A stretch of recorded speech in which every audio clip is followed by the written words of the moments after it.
Tally prime की इस video series के आज के अध्याय में हम आपको बताएंगे टैली प्राइम में सामान्य यानी सिंपल यूनिट्स बनाना। इसके पहले वाली दो वीडियोस में आपने स्टॉक ग्रुप्स बनाना, उन्हें ऑल्टर करना और डिलीट करना सीखा था। आज हम बताने जा रहे हैं यूनिट्स के बारे में। वैसे तो हमें स्टॉक ग्रुप्स के बाद स्टॉक आइटम्स बनाना थे, पर स्टॉक आइटम बनाते समय स्टॉक आइटम में मापने की जो इकाई होती है वो उसमें जोड़ना होती है, तभी हम उस स्टॉक आइटम का ठीक से रिकॉर्ड रख पाते हैं। और यही कारण है कि हम आपको स्टॉक आइटम्स के पहले यूनिट्स बनाना सिखा रहे हैं।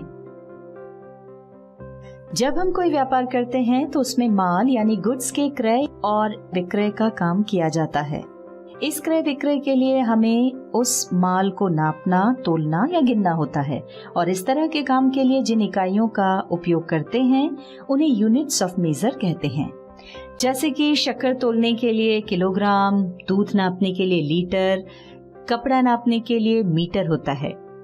अब सवाल ये है कि हम इलेक्ट्रिक और इलेक्ट्रॉनिक आइटम्स का व्यापार कर रहे हैं, तो इनके लिए क्या इकाई होगी? इनके लिए हम नंबर्स का उपयोग करेंगे। नंबर्स की तरह ही मान लीजिए हमारा कोई आइटम पीस में होता है तो हमारी इकाई पीसेस हो जाती है। यहाँ हम आपको क्वांटिटी कोड्स की एक लिस्ट दिखा रहे हैं और इस वीडियो के नीचे डिस्क्रिप्शन में उसका पीडीएफ भी दे रहे हैं। इसकी सहायता से आप अपने व्यापार की जरूरत के हिसाब से अपनी इकाई का निर्णय कर सकते हैं। अभी हम गेटवे ऑफ टैली पर हैं। इसके पहले हम मास्टर्स के अंतर्गत क्रिएट और चार्ट ऑफ अकाउंट्स की सहायता से लेजर्स और स्टॉक ग्रुप्स बनाना सीख चुके हैं। आइए अब देखते हैं कि यूनिट्स कैसे बनाई जाती हैं। मास्टर्स हेडिंग के अंतर्गत क्रिएट के लिए सी प्रेस करें और यहाँ इन्वेंटरी मास्टर्स में यूनिट को सिलेक्ट करें। देखिए यूनिट क्रिएशन विंडो आ गई है। यहाँ दो तरह की यूनिट्स बनाई जा सकती हैं, सिंपल यूनिट और कंपाउंड यूनिट। इन दोनों के अलावा अल्टरनेट यूनिट का भी उपयोग किया जाता है। इस वीडियो में हम सिंपल यानी सामान्य यूनिट्स पर काम कर रहे हैं।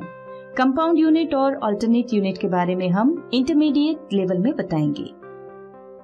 यहाँ टाइप में सिंपल लिखा हुआ दिखाई पड़ रहा है और उसके नीचे सिंबल लिखा हुआ दिखाई दे रहा है। सिंबल के सामने जो यूनिट बनाना हो उसका शॉर्ट फॉर्म टाइप करना होता है। हम नंबर्स के लिए यूनिट बनाना चाह रहे हैं, इसलिए उसका शॉर्ट फॉर्म NOS यहाँ टाइप कर रहे हैं। एंटर प्रेस करें और यहाँ फॉर्मल नेम के आगे जो यूनिट बनाई जा रही है उसका पूरा नाम टाइप करना होगा। हम यहाँ नंबर्स टाइप कर रहे हैं। अब एंटर प्रेस करेंगे। देखिए हमारा cursor number of decimal places के आगे आ गया है, यहाँ 0 लिखा है। आइए इसे समझ लेते हैं। कभी कभी हमें व्यापार में वस्तुओं को इस प्रकार भी तोलना या मापना होता है, जैसे 1 किलो 250 ग्राम शक्कर या 2 मीटर और 25 सेंटीमीटर कपड़ा इत्यादि।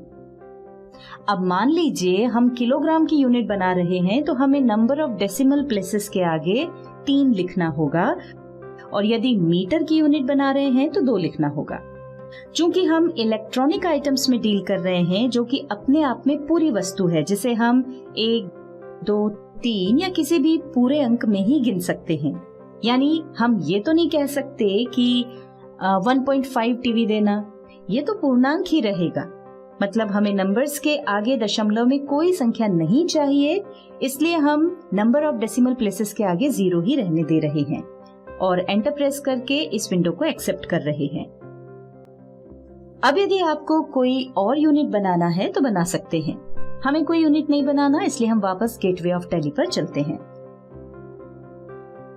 अब यदि आप अपनी बनाई हुई किसी यूनिट में कोई ऑल्टरेशन करना चाहते हैं या उसे डिलीट करना चाहते हैं तो ये काम आप ऑल्टर और चार्ट ऑफ अकाउंट्स की सहायता से कर सकते हैं।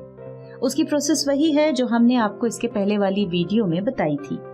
पर एक बात का ध्यान रखें, यदि आपने किसी यूनिट को लेकर कोई ट्रांजैक्शंस कर लिए होंगे तो उस यूनिट में ऑल्टरेशन तो संभव है, पर आप उसे डिलीट नहीं कर पाएंगे। इस वीडियो में आपने यूनिट्स के बारे में जाना। आगे के वीडियोस में हम आपको स्टॉक आइटम्स जो स्टॉक मेंटेन करने के लिए सबसे जरूरी हैं, उसके सभी ऑप्शंस, क्रिएट, ऑल्टर आदि को समझाएंगे। साथ ही ये भी बताएंगे कि यदि किसी स्टॉक आइटम को डिलीट करना है तो वो कैसे कर सकते हैं।